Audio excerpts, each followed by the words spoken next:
السلام عليكم ورحمة الله. معكم محمد موسى من قناة مستر تك. أهلا بكم. مشكلة خطيرة في راوترات ZTE، الراوترات الجديدة اللي بتتوزع حاليا في شركة وي. طب إيه المشكلة وإزاي نتغلب عليها؟ ده اللي هنشرحه النهاردة. خليكم معانا ومستر تك.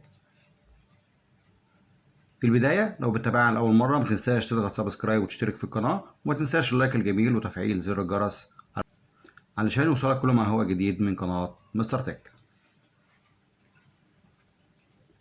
الراوتر بتاعنا اللي فيه المشكلة هو راوتر ZTE H188A فيرجن 2.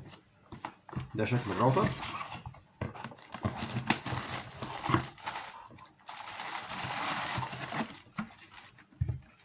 هو ده الراوتر يا جماعة اللي فيه مشكلة.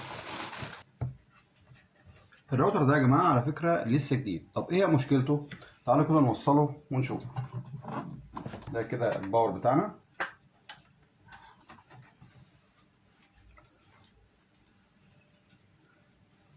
وزي ما انتم شايفين الراوتر لحد دلوقتي منورش لمبة الباور. تمام. المشكلة في الراوتر ده ان لمبة الباور مش منورة. طبعا حضرتك اول ما تشوف مشكلة زي ديت على طول هتروح للفرع وترجع الراوتر. طبعا ده من حقك، طالما الراوتر فيه مشكلة من حقك انك ترجع الراوتر. طيب انا بقى عايز اتاكد الاول من الراوتر، عايز اتاكد من صحة الراوتر قبل ما ارجعه. يا ترى هو فعلا لمبة الباور مش منورة؟ يعني معنى كده ان الراوتر مش شغال نهائي. يعني ايه الاول لمبة الباور مش منورة؟ لمبة الباور مش منورة يعني الراوتر مش شغال نهائي، يعني في الحالة دي مفيش ولا لمبة هتنور في الراوتر. طيب أنا مثلا علشان أعرف إذا كان بقية اللمبات منورة ولا لأ، زي مثلا لمبة الدي اس ال والإنترنت، ولمبة الدبليو لان اللي هي 2.4 و5 جيجا هرتز والدبليو بي اس، لو أي لمبة من اللمبات دي نوروا معنى كده إن الراوتر شغال والمشكلة في لمبة الباور بس. لكن مفيش لمبات بتنور نهائي، يبقى كده فعلا في مشكلة في الراوتر ده. طيب علشان نجرب مثلا لمبة زي لمبة الدبليو نتأكد منها، وهي لمبة الدبليو لان. يعني ايه؟ اللي هي الواي فاي. تمام. هتفتح الواي فاي بتاعك وهتشوف اسم الواي فاي ظاهر على الموبايل ولا لا. يعني مثلا زي كده تفتح الواي فاي مثلا وليكن بتاع الكمبيوتر. تمام. لو فتحنا كده لقينا في كذا شبكة. طب انا اتأكد ازاي ان هي الشبكة بتاعتي؟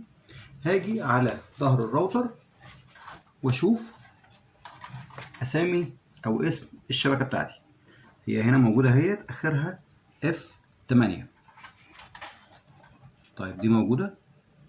هي موجودة هنا في الواي فاي اهي. تمام اهي كده موجودة الشبكة بتاعتي اللي هي اخرها F8 دي. يبقى كده الدبليو لان شغال تمام. كده الواي فاي شغال. يبقى كده الراوتر بتاعي شغال باور. طيب في حاجة تانية اقدر اتأكد منها ان الراوتر ده شغال؟ طبعا في حاجة تانية، هي فتحة اللان.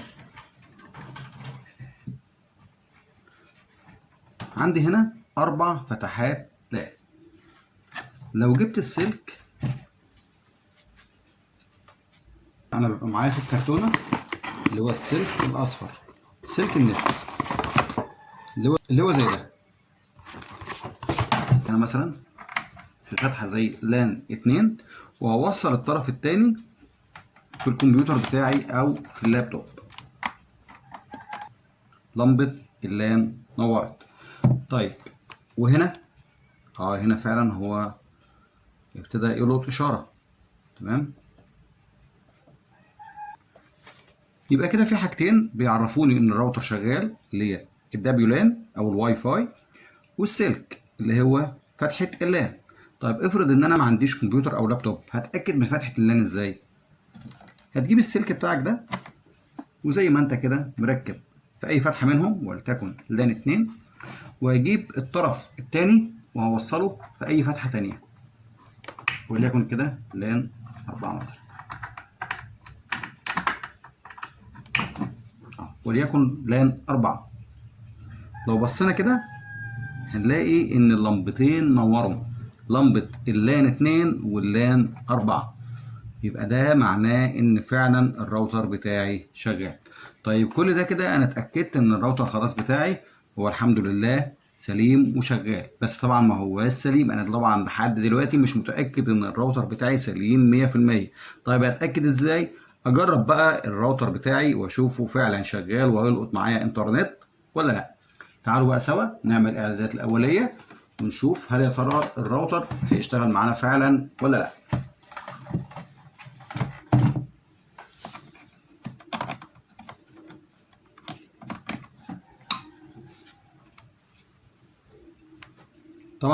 طبعا احنا ممكن نعمل اعدادات عن طريق السلك او عن طريق الواي فاي، باي طريقتين صح، مفيش مشكله.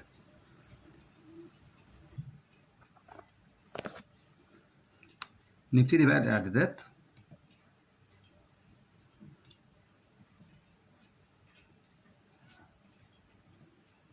هنفتح طبعا صفحه الراوتر 192.168.1.1.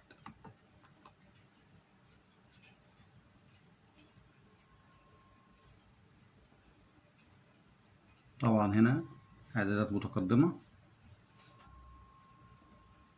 ومتابعه. تمام، هنا طبعا بنكتب اليوزر نيم والباسورد بتوع الخدمه.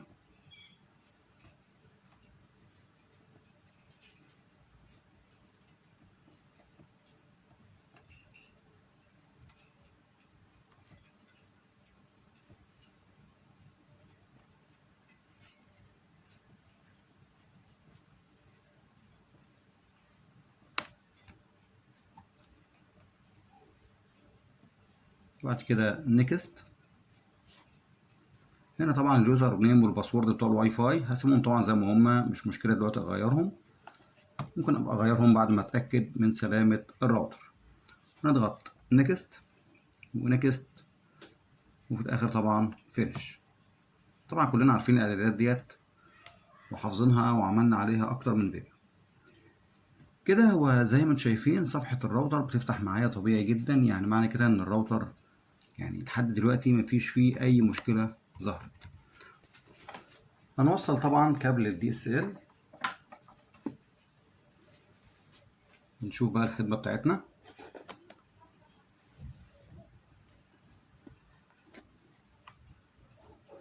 كده زي ما انتم شايفين الراوتر قرا معايا. تمام، يعني معنى كده ان لمبه الدي اس ال والانترنت نوروا والواي فاي نورت واللان نورت، يعني معنى كده ان مفيش اي مشكله في اللمبات ومفيش اي مشكله في الراوتر كمان. يعني كمان الراوتر ساحب انترنت. تعالوا كده نجرب نفتح صفحه انترنت.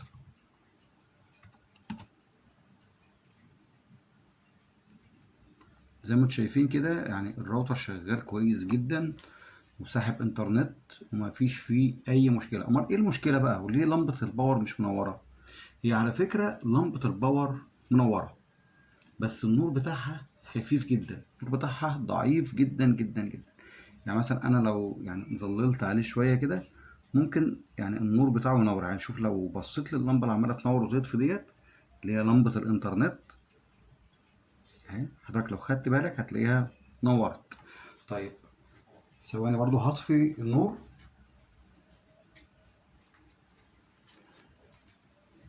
كده انا طفيت النور بحيث ان اللمبات تظهر معاك.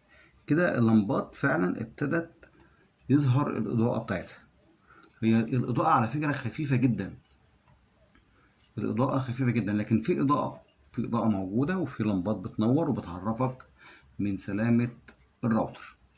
يعني معنى كده إن الراوتر بتاعنا فعلا مفيش فيه مشكلة. في الحالة دي أنت لو رحت ترجع الراوتر بتاعك مش هيرجع، هيجربه هناك في الفرع ويقول لك الراوتر شغال تمام مفيش فيه مشكلة.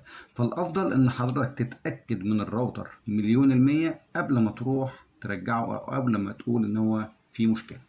حضرتك اتأكدت ان الراوتر فعلا فيه مشكله، خلاص خد الراوتر، من حقك انك تصلح الراوتر او تستبدله، حقك انك توديه للفرع يصلحه لك او يبدله لك.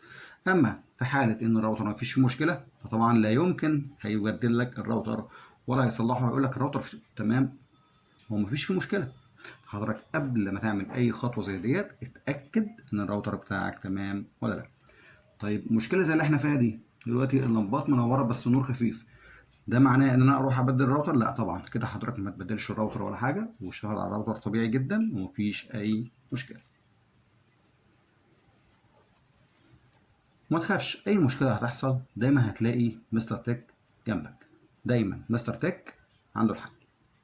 وبكده نكون وصلنا لنهايه حلقتنا. طبعا لو عجب حضرتك الحلقه ما تنساش تضغط لايك، ولو لسه ما اشتركتش في الصفحه اشترك وفعل زر الجرس عشان يوصلك كل ما هو جديد من قناه مستر تك. واي سؤال او استفسار سيبوها لي في تعليقات اسفل الفيديو، وبحاول ارد عليكم في اقرب وقت ممكن. ما تنسوش الاعجاب بصفحتنا على الفيسبوك والتيك توك، محمد موسى، مستر تكنولوجي ومستر تك. وشكرا على حسن متابعتكم.